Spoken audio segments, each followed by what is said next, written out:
감사합니다. 저 뒤에서 기다리고 있는 사무엘부터 샬롬하고 축복하죠. 할렐루야. 샬롬, 샬롬, 샬롬, 샬롬, 샬롬, 샬롬, 샬롬. 하나님 사랑합니다. 여러분 주 안에서 축복합니다. 예. 잠언 2장 우리가 잘 아는 말씀이죠. 예. 나머지 구절들은 또 우리의 성경 읽기 시간에 함께 읽고 기도하기로 합니다. 되도록이면 예, 우리 3부 예배죠.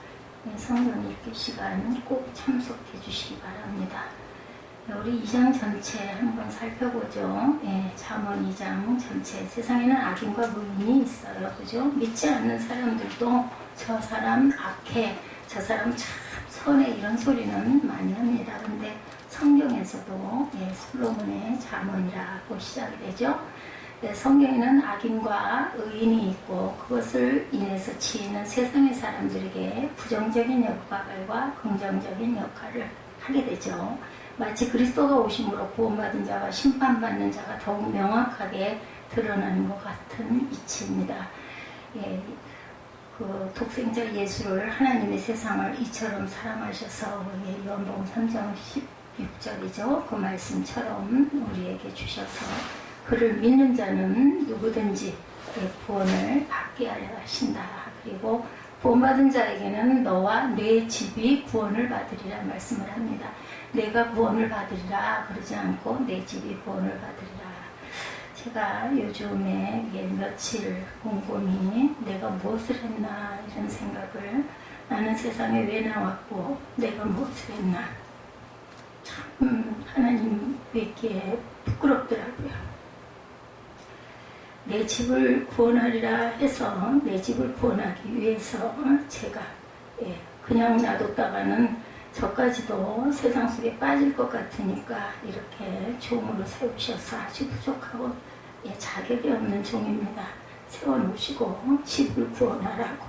그런데 아직도 온전하게 집을 구원을 못했어요. 그에 비해서 우리 제 주변에 있는 예로 권영인 전도사님 같은 분은 친정 외가, 그 친정 시댁 외척과 외가까지 다 구원을 해가지고 교회가 세워지고 지금도 전도사로 사역을 열심히 하고 있죠. 그렇게 전도사임에도 불구하고 대단한 그런 그 헌신과 사역을 하는 모습을 어제 전화가 왔더라고요. 목사님 보고 싶어서 전화를 했는데 전화통화가 안 되네요. 그러고 나중에 보니까 메시지가 와 있어서 카톡으로 메시지를 조금 주고받고 찾아오겠다고. 제가 그런 얘기를 했습니다. 참 전도사님은 제가 이런 그 예를 설교 때 많이 합니다. 아이고 이런 말씀을 다 하신다고. 그런데 참 보면 뭐 공부를 그렇게 특별히 많이 하시는 것도 아니고 고등학교 졸업도 그분 못하셨습니다. 그래 나중에 자격을 따야 고등학교 그 신학대학을 졸업할 수가 있다 보니까 나중에 알고 보니까 학교를 다니면서 그 어디죠? 거기 어디냐? 그 신촌고도 뭐 그쪽에 그 학교가 있었던 것 같아요. 거기까지 나중에 수업이 끝난 다음에 그렇게 학교를 쫓아다니면서 아주 가까스로 그거를 나중에 졸업을 했다는 얘기를 들었습니다. 나중에 또 언니가 빚을 져가지고 1억이라는 그 시절의 1억은 아직 지금 1억에 제가 생각하는 10배쯤은 될 것 같아요.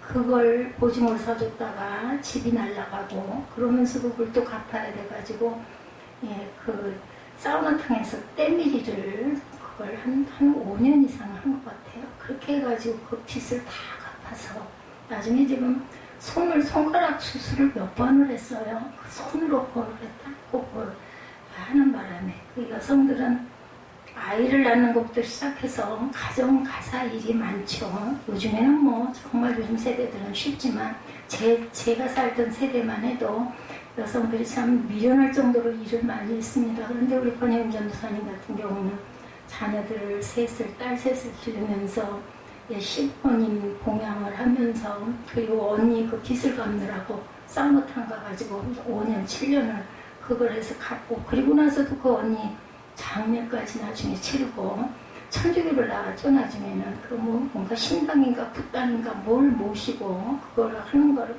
그걸 빼내가지고 결국은 돌아가기 직전에 천주교 나가가지고 세례를 받고 돌아와서 그 양반 장례 치러드리고 모셔드리는 일까지 참 제가 자세하게 몰랐는데 나중에 그 내용을 알고 참 정말 존경스럽구나 하는 생각을 했습니다. 그러면서 또 남편 빚박은 또 그 빚 보증 쓰고 그러는 바람에 그냥 얼마나 그때 이후로 생활비 일체를 주질 않고 돈 20만 원인가 30만 원 갖고 생활비 쓰라고 그것만 주고 그냥 나머지는 다 본인이 세금 내지 그 가정에서 쓰는 여러 가지들을 다 남편이 쥐고서 꼼짝을 못하게 하다가 얼마 전에 남편 바깥분이 코로나19 때 돌아갔죠.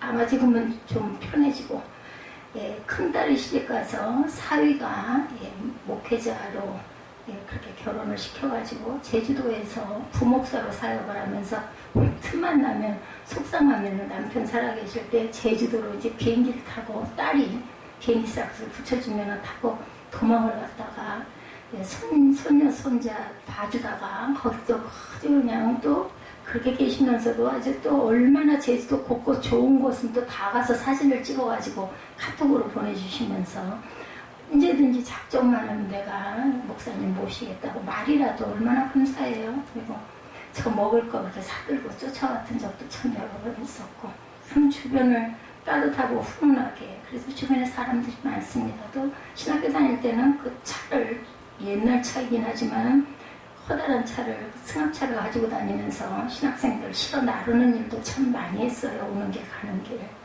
그런 그 섬김을 참 많이 하신 분. 그럼에도 불구하고 아까 제가 읽었던 것처럼 성령에 주시는 그 은사들이 각각 달라가지고 섬김은 굉장한데 말씀 전하고 이러는 부분은 정말 너무나 힘들어가지고 그분은 컴퓨터를 들여다보기만 하면 눈이 아파가지고 10분을 그걸 못 들여다봐가지고 설교를 못 만드셔가지고 철저를 내셨던 그런 부분도 있습니다. 누구에게나 온전하지는 못해요. 그런데도 그 섬김이 정말 기가 막히죠. 그 섬김은 정말 누구도 할 수 없는 하나님이 주신 은혜로만 할 수 있는데 가족을 구원하는 일에서는 아직도 그걸 끝내지를 못하고 제 아들이 하나님을 인정을 하지 않고 자꾸 옆길로 가고 제가 그 설교 예배 진행하다가 빼먹거나 딴짓을 할 때는 머릿속에 딴 생각이 들어와 있을 때 아까 사도신경을 제가 빼먹고 나중에 그래도 기억이 나서 다행입니다만은 그럴 때는 여러분들 제가 알아들을 수 있게 알고 살짝 이렇게 알려주시기 바랍니다. 그래서 사도신경을 했습니다. 우리가 늘 지혜를 구해야 됩니다. 1절, 2절에 말씀하고 있죠. 본문으로 돌아갑니다. 내 아들아 내가 만일 나의 말을 받으면 나의 계명을 내게 간직하며 내 귀를 지혜에 기울이며 내 마음에 명철을 두며 지식을 불러 구하며 명철을 얻으려고 소리를 높이며 은을 구하는 것 같이 그것을 구하며 감추어진 보배를 찾는 것 같이 그것을 찾으면 5절이죠. 오늘 제목입니다. 야훼 병하기를 깨달으며 하나님을 알게 되리니 하나님을 우리가 아는 것 힘써 알아라. 호세아가 이렇게 얘기하죠. 아는 게 가장 중요합니다. 우리가 항상 지혜를 구하는 태도와 방법이 두 가지. 먼저 수동적이고 소극적인 방법이 있죠. 그것은 지혜의 말씀을 받아 간직하는 것, 귀를 기울이고 마음판에 새기는 것. 이거 소극적인 방법입니다. 이는 주어진 지혜의 말씀을 받아들이고 그것을 계속적으로 간직하고 지키는 것. 말씀을 지키라고 잠언 7장 1절에도 내 아들아 내 말을 지키며 내 계명을 간직하라 말씀하네요. 지혜자의 지식 간직에 대해서 잠언 10장 14절에 지혜로운 자는 지식을 간직하거니와 미련한 자 입은 멸망에 가까우니라. 제가 아까 회기도할 때 정말 입술을 조심하고 판단하지 않게 해달라고 금요철야 제목이 판단하지 말라였어요. 판단하지 말라 하셨는데 금요철야 시작하기 전인가요? 그때 또 자꾸 어떤 그 주변의 일로 인해서 사람을 판단하게 되는 부분 밤에 마음이 편치가 않더라고요. 회개를 한다고 했는데 그게 한 번에 되지는 않을 것 같습니다. 능동적인 구원 3절 4절입니다. 예, 이거는 이제 수동적인 부분, 능동적이면 3절 4절. 지식을 불러 구하며 명철을 얻으려 소리를 높이며 은을 구하는 것 같이 그것을 구하며 감추어진 보배를 찾는 것 같이 그것을 찾으라 이렇게 얘기를 하죠. 그러면 하나님을 알게 된다는 거죠. 예, 능동적인 구함입니다. 지혜를 구하는 데 있어서 위와 같은 수동적인 태도만으로 만족하지 않고 더욱 능동적으로 적극적인 태도를 요구합니다. 소리를 높여라. 그래서 지혜를 구하고 소리를 높이며 찾는 것, 우리가 뭔가 열정이 생기면 막 큰 소리로 부르지 않습니까? 이런 것처럼 가만히 앉아서 주어지는 것을 받아 간직하는 것만이 아니라 적극적으로 지혜를 찾아 소유하기 위해서 우리는 노력해야 된다. 보물이나 진주를 얻기 위해서 구약에 보면 진주라는 것은 아주 귀한 것을 진주로도 표현을 하죠. 지금 뭐 진주가 그렇게 귀합니까? 그렇지 않지만 지혜를 얻기 위한 모든 노력을 기울여야 하는데 그것은 그만큼 지혜를 얻는 것이 힘들기 때문입니다. 알면서도 그걸 실천하고 살아가기가 어렵죠. 지혜를 찾는 것이 어렵습니다. 욥기 28장 12, 3절에 말씀합니다. 그러나 지혜는 어디서 얻으며 명철이 있는 곳은 어디인고 그 길을 사람이 알지 못하나니 사람 사는 땅에서는 찾을 수가 없구나. 욥이 이렇게 한탄을 합니다. 지혜를 구한 결과가 5절에서 8절에 나타나 있죠.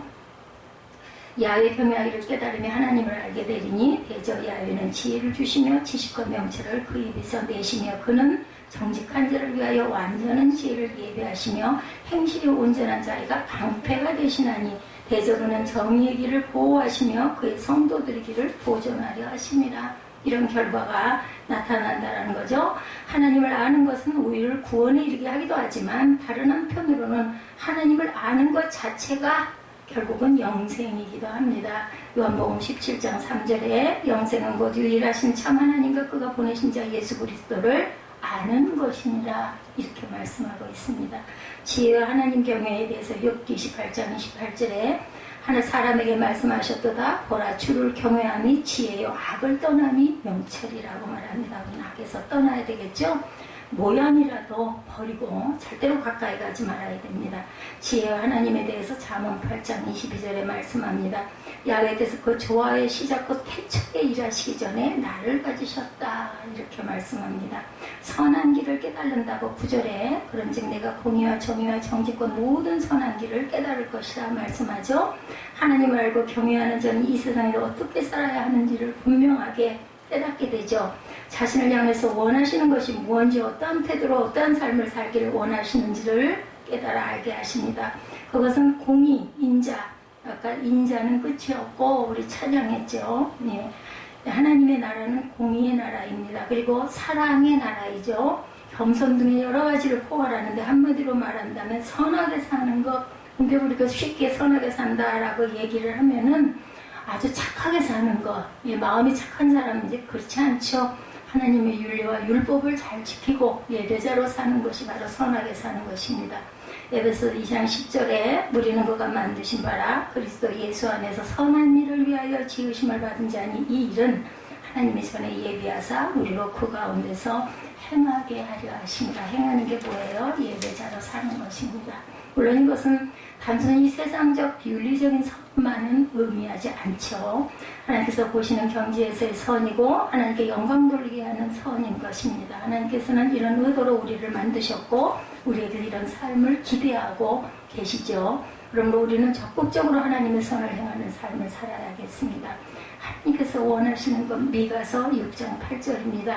사람아 주께서 선한 것이 무엇인지 내게 보이셨나니 야훼께서 내게 구하시는 것이 오직 정의를 행하며 인자를 사랑하며 겸손하게 내 하나님과 함께 행하는 것이 아니냐 이렇게 말씀하셨어요. 착한 행실을 하나님께 영광을 돌리라고 마태복음 5장 16절입니다. 이같이 너희 빛이 사람 앞에 비치게 하여 그들로 너희 착한 행실을 보고 하늘에 계신 너희 아버지께 영광을 돌리게 하라 말씀하셨습니다. 악인들에게서 우리를 구원하시죠. 10절에 보니까 지혜가 내 마음에 들어가며 지식이 내 영혼을 즐겁게 할 것이다. 11, 12절 보니까 근신이 너를 지키며 명철이 너를 보호하여 악한 자의 길과 폐역을 말하는 자에게서 건져내리라 말씀하죠. 악한 자의 길과 폐역을 말하는 자에게서 건져내리라. 지혜는 그것을 얻는 자로 하여금 선한 삶을 살도록 깨달음을 주고 격려할 뿐만 아니라 더 나아가서 악인과 음녀에게 걸려 넘어지지 않도록 보호하고 구원하는 역할을 합니다. 제가 목사가 되지 않았다라면은 아마 이렇게 못 살았을 겁니다. 이렇게 그냥 미운 녀석을 그걸 또 그래도 또 품어야지 하는 마음을 지니면서 한결같이 사랑하는 마음으로 가질 수가 있었을까 이런 생각을 합니다. 예, 사실상 지혜는 하나님을 경외하는 것이고 그것은 또한 악을 미워하는 것이죠. 그러므로 악을 미워하는 사람이 악이 성행하는 곳에 가까이 가거나 즐거이 악을 행할 수는 없죠. 그러나 인간은 연약합니다. 자신의 마음으로 미워하는 그 악을 행하기도 하죠. 로마서 7장 15절입니다. 내가 행하는 것을 내가 알지 못하노니 곧 내가 원하는 것은 행하지 아니하고 도리어 미워하는 것을 행하니라. 그것은 아직도 우리가 완전한 전인적인 구원에 이르지 못했기 때문이죠. 그러나 그럼에도 불구하고 지혜, 하나님의 말씀은 우리를 죄악을 범하는 데서 보호하는 역할을 합니다. 말씀을 계속 마음에 간직하는 것은 굉장히 중요하죠. 시편 119편 9절과 11절에 보니까 우리의 마음속에 있는 하나님의 지혜인 말씀이 우리의 행동을 지시하고 교훈해 줍니다. 잠언 6장 20절에서 24절에도 증거합니다. 그래서 성령께서는 하나님의 말씀인 지혜의 말씀을 통해서 역사하시죠. 요한복음 16장 13절에서 15절입니다. 그러나 진리의 성령이 오시면 그가 너희를 모든 진리 가운데로 인도하시리니 그가 스스로 말하지 않고 오직 들은 것을 말하며 장래일을 너희에게 알리시리라. 그가 내 영광을 나타내리니 내 것을 가지고 너희에게 알리시겠습니다. 무릇 아버지께 있는 것은 다 내 것이라. 그러므로 내가 말하기를 그가 내 것을 가지고 너희에게 알리라 하였노라. 실족하지 않게 합니다. 다닐 때 내 걸음이 공고하지 아니하겠고 잠언 4장 12절이죠. 달려갈 때 실족하지 아니하리라. 악을 미워하라고 말씀하죠. 잠언 8장 13절입니다. 야훼를 경외하는 것은 악을 미워하는 것이라. 나는 교만과 거만과 악한 행실과 패덕한 입을 미워하는다. 의인의 길을 지키게 하죠. 지혜를 가진 자는 의인으로의 삶을 계속 유지하게 하죠. 10절에 있었던 것 같아요. 그죠? 그 지혜가 내 마음에 들어가면 지식의 내 영혼을 즐겁게 할 것이라. 그리고 15, 16절에 보면은 그 길은 구부러지고 행위로 폐역하도다. 지혜가 또 너를 음녀에게서 말로 오리는 이방계집에서 보고나리니 그는 젊은 시절에 짝을 노리며 그의 하나님의 언약을 잊어버린 자라. 이렇게 말하죠. 정직한 길을 떠나 어두운 길로 행하며 행악하기를 기뻐하며 악인의 폐역을 즐거워한다. 그래서 근신이 너를 지키며 명철이 너를 보호하는데 악한 자의 글과 폐역을 말하는 자에게서 건져내는데 의인의 길을 우리께 지켜가게 한다. 지혜를 가진 자는 의인으로서의 삶을 계속 유지할 수 있게 합니다. 그는 선을 행하며 악을 멀리함으로 그의 의인됨을 지켜나갑니다. 절대적인 의미에서 의인은 한 사람도 없죠. 그러나 예수 그리스도를 믿음으로 의인이 된다고 의인의 칭해 주셨어요. 그죠? 구약에 있어서 지혜를 얻는 것은 신약에서 예수 그리스도를 믿는 것. 요한복음 1장 12절이죠. 그러므로 지혜 즉 예수 그리스도를 얻어 의인이 된 하나님의 아들들은 그들의 의인됨을 계속 지켜나가게 합니다. 그런데 그리스도인의 삶이 인간적인 노력에도 불구하고 온전히 예수 그리스도에게 의존되어 있듯이 구약에 있어서는 지혜에 의존되어 있어요. 의인은 없나니 하나도 없다고 그러죠. 로마서 3장 10절에 기록된 바 의인은 없나니 하나도 없으며 믿음으로 우리가 의인됨을 칭함을 받았습니다. 로마서 5장 19절이죠. 한 사람이 순종하지 아니함으로 많은 사람이 죄인 된 것 같이 한 사람이 순종하심으로 많은 사람이 의인이 되었다. 그리고 땅에 거하는 자는 복이 있다라고 말씀합니다. 19절부터 읽어보죠. 누구든지 그에게로 가는 자는 돌아오지 못하며 생명길을 얻지 못하느니라. 지혜가 너를 선한 자의 길로 행하게 하며 의인의 길을 지키게 하나니 대저 정직한 자는 땅에 거하며 완전한 자는 땅에 있으리라. 그러나 악인은 땅에서 끊어지겠고 감사한 자는 땅에서 뽑히리라. 20절이죠. 지혜가 너를 선한 자의 길로 행하게 하며 의인의 길을 지키게 한다라고 말씀했어요. 죄로 말미암아 하나님을 알아 그분을 경외하고 선한 일을 행하고 악을 멀리하며 의인으로서의 삶을 지속하는 자에게는 땅에 거하며 거기에 남아있는 축복이 약속되어집니다. 여러분들 의롭게 살아가면 아버지께서 반드시 이렇게 갚아주시죠. 축복으로. 이것은 악인과 괴율한 자가 땅에서 끊어지고 뽑히는 것과는 대조적인 모습. 땅을 축복으로 받은 것은 중요한데 땅이란 결국 가나안에 대한 약속에서 시작해서 최후의 새하늘과 새 땅에 이르는 하나님 나라의 축복을 상징합니다. 이것은 온유한 자에게 주어지는 복이죠.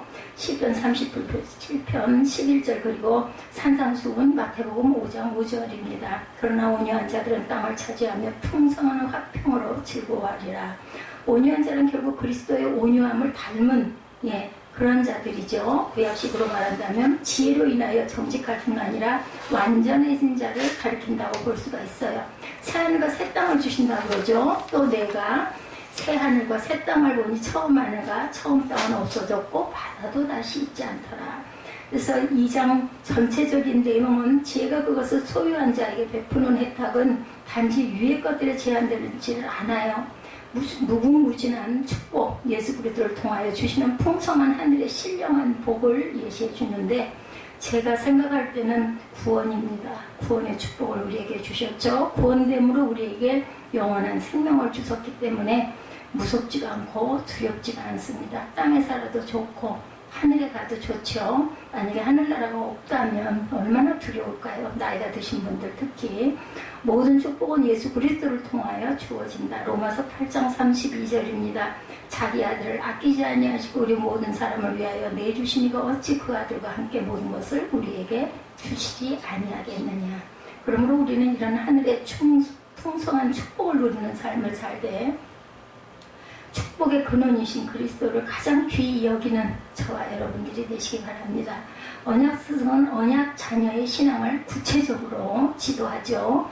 내 아들아, 내가 만일 나의 말을 받으면 나의 계명을 내게 간직하며 내 귀를 지혜에 기울이며 내 마음을 명철에 두며 지식을 불러 구하며 명철을 얻으려고 소리를 높이며 은을 구하는 것까지 그것을 구하며 감추인 보배를 찾는 것까지 그것을 찾으면 이렇게 말씀하여 이렇게 하면 세속에서 성공한다는 교훈일까요, 여러분들?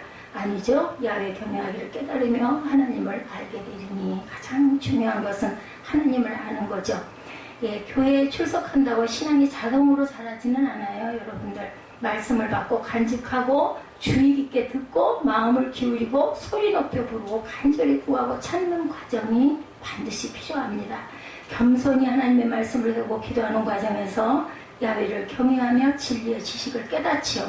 하나님을 경외하는 바른 신앙은 한순간에 사로잡히는 뜨거운 감정이 아니고 말씀과 기도를 활동하는 과정에서 몸과 마음에 서서히 되어드는 하나님을 향한 신실한 태도입니다. 세속은 말씀과 기도 대신 인간의 이성과 경험을 방편으로 지혜를 찾지요. 인간의 힘으로 하나님을 제거한 유토피아를 건설하고 기술의 발전을 통해 사회를 구현하려고 합니다. 원죄가 인간의 이성과 감각을 손상하고 왜곡한 사실은 전혀 고려하지를 않습니다. 철학과 과학을 동원한 인간 노력의 산물을 대중은 환호하죠. 위대한 업적으로 칭송합니다. 하나님을 부정하고 모욕할 때 그 산물을 근거로 사용하기도 합니다. 이런 풍조에 동조한 교회는 합리주의와 신비주의에 물든 신앙을 낙범합니다. 하나님을 경외하지도 알지도 못하고 하나님의 계시 대신 인간의 이성과 체험을 최종 권위 자리에 두고 하나님의 선택 대신 자연 선택을 믿는 그러한 신앙을 낳고 말이죠. 잘못된 신앙입니다. 하나님의 지혜는 오직 하나님을 경외함으로 바른 지식을 깨달은 사람만 누리죠. 경외심 없는 열정과 노력으로는 절대로 얻을 수가 없습니다. 지혜를 주시는 주체는 야훼시죠. 참 지식과 명철은 오직 하나님의 계시를 통해서 임한다라고 오늘 본문 6절에도 말씀하고 있습니다. 야훼는 지혜를 주시며 지식과 명철을 그 입에서 내시며 이렇게 말씀하고 있어요. 지혜는 사제 끝에 얻는 철학이 아니고 소나기가 쏟아져도 엎어놓은 그릇을 물을 담지 못하는 것처럼 하나님의 지혜를 부어주셔서 마음에 담아내지 못하는 사람이 많아요. 하나님의 말씀을 받아들여 간직하지 않는 사람, 귀 기울여 듣고 마음에 새기지 않는 사람, 더 깨달으려고 부르짖거나 구하여 찾지 않는 사람들, 그릇에 담기지가 않고 말씀을 드려도 들리지가 않고 그냥 지나갑니다. 귀 바퀴 뒤로. 이들은 계시의 말씀과 충돌하는 세속 이론을 포기하지 않습니다. 오히려 세속적인 것이 더 맞아, 이렇게 살아야지 내가 부자가 되지, 이런 생각을 하게 되죠. 어떻게 성경대로 하고 살아, 손해만 보고 살 수는 없어, 이렇게 생각합니다. 최신 과학이론의 말씀을 억지로 끼워 맞추려고 하기도 합니다. 손해가 따르거나 불편하게 하는 지혜를 거부하죠. 불경건하고 불의한 이들은 하나님께서 지혜와 지식과 명철을 부어주셔도 진노만 더 오히려 우라가 치밀어요. 말도 안 돼. 맨날 이게 뭐야 이런 생각을 하죠. 로마서 1장 18절입니다. 하나님의 진노가 불의로 진리를 막는 사람들의 모든 경건하지 않음과 불의에 대하여 하늘로부터 나타나나니. 하나님이 예비하신 완전한 지혜를 받는 대상은 정직한 자다. 7절 상반절이죠. 정직한 자란 의인을 말하죠. 잘 아시는 시편 33편 1절입니다. 너희 의인들이 야훼를 즐거워하라. 찬송은 정직한 자들이 마땅히 할 바로다. 우리가 마음이 기쁘고 감사해야 찬양이 기쁘지 않습니까? 여러분들 꼭 저에게 주시는 찬양 가사 같은 생각이 들면서 막 너무너무 은혜스럽죠? 이런 분들은 하나님 말씀은 모든 이론을 파하며 하나님 아는 것을 대적하여 높아진 것을 파하고 모든 생각을 사로잡아 그리스도에게 복종케 하는 능력을 가지고 있습니다. 고린도후서 10장 4, 5절입니다. 우리의 싸우는 무기는 육신에 속한 것이 아니요 오직 어떤 견고한 진도 무너뜨리는 하나님의 능력이라. 모든 이론을 무너뜨리며 하나님 아는 것을 대적하여 높아진 것을 다 무너뜨리고 모든 생각을 사로잡아 그리스도에게 복종하게 한다 말씀합니다. 의인은 세속 사상과 충돌할 때 절대 진리인 말씀에 복종합니다. 말씀을 절대 기준으로 삼으니까 세속 관점에 담긴 오류를 분별해낼 수가 있죠. 정직하게 오류를 인정하고 지금껏 맹신한 사상을 버리게 됩니다. 타락한 지성은 가능성 희박한 가설 하나로도 하나님을 부인할 그럴듯한 사상을 만들어낸다는 사실을 깨닫게 되죠. 그래서 이런 사람들은 어떻게 했어요? 이단 사상에 절대로 끌려가지 않죠. 말씀의 거울에 비친 거짓된 인간의 참상과 하나님을 대적하는 양심을 바라보게 됩니다. 말씀의 안경으로 세상을 다시 봄으로 세계관이 바뀌게 되죠. 하나님이 행실이 온전한 자의 방패가 되신다. 7절 후반절이죠. 그런 정직한 자를 위하여 완전한 지혜를 예비하시며 행실이 온전한 자에게 방패가 되시나니. 목표 지점에 도착 완료한 상태라는 의미의 온전한 자가 절대로 아니에요. 완전한 지혜를 따라 정직하게 걷는 것이 하나님 보시기에 온전한 자의 행실이라는 거죠. 세속은 이런 사람을 편견과 맹신에 빠졌다 이렇게 공격합니다. 각종 가설에 속아 편견과 맹신에 빠진 자기의 우매함을 성찰하지 못하고 예수를 꼭 그렇게만 믿고 가야 돼 이런 말들을 하죠.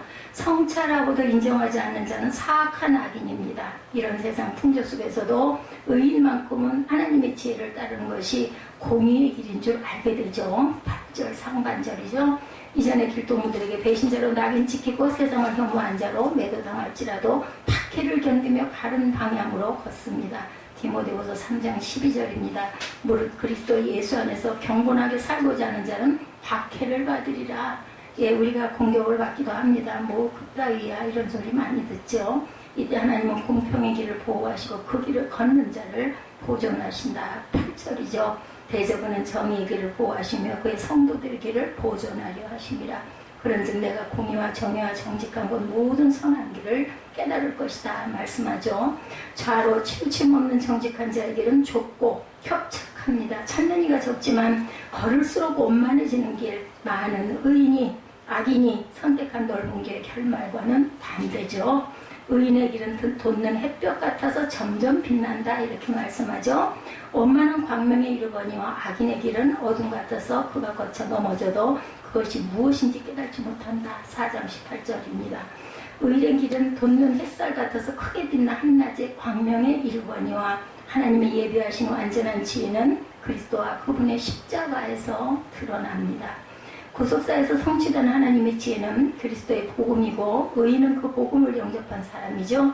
세속은 타락한 본성 때문에 하나님의 지혜를 거부하고 하나님의 지식을 괴로워하고 싫어합니다. 그런데 하나님의 지혜가 마음에 임하면 반전이 일어나죠. 그 지혜가 내 마음에 들어가면 지식이 내 영혼에 즐겁게 될 것이다. 이렇게 될 때까지가 우리 마음속에서 전쟁이 일어나죠. 지혜가 모든 선한 길을 깨닫게 함으로 하나님과 그분을 아는 지식을 영혼의 양식으로 삼고 즐기게 됩니다. 이 지혜는 철학 지혜와 달리 머리를 지나 마음에 들어오죠. 마음에 머물면서 선한 길로 인도합니다. 14장 33절에 지혜는 명철한 자의 마음에 머물거니와 미련한 자의 속에 있는 것은 나타내느니라 이렇게 말씀합니다. 지혜를 따라 헤아리고 분별하는 자는 지혜의 보호와 구원을 받습니다. 근신이 너를 지키며 명철이 너를 보호하여 악한 자의 길과 폐역을 말하는 자에게서 건져내리라. 11, 12절 악인의 길과 행위에서 구원하는 주체는 사람이 아니죠. 기술 문명이나 숭고한 도덕성을 갖춘 사회 공동체도 아닙니다. 구원의 주체는 언제나 하나님이다. 12절은 하나님의 지혜가 구원자이기도 하다는 사실을 계시하죠. 지혜가 마음에 임하지 않는 자는 악인의 길을 선택할 수밖에 없어요. 13절이죠. 정직한 길을 떠나 어두운 길로 행한다. 나쁜 일을 좋아하고 사악한 이 짓을 즐깁니다. 14절에 하나님 말씀을 받아 간직하지 않죠. 귀 기울여 들으며 마음에 새기지도 않습니다. 소리 높여 구하며 찾지도 않는다라고 말하죠. 이 무리는 정직한 일을 떠나 어두운 길로 행하며 행악하기를 기뻐하며 악인의 패역을 즐거워하나니. 15절에 그 길은 구부러지고 행위는 패역하니라. 악행을 숨긴 채 계속 즐기려고 빛을 미워하며 어둠을 사랑한다고.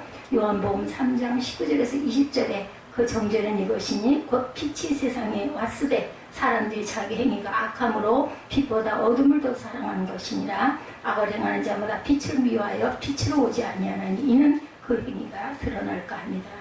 진리의 빛인 하나님의 지혜가 마음을 비출 때 피하죠. 숨습니다. 세속에서 성공한 자의 처세술과 교훈을 더 큰 지혜로 여깁니다.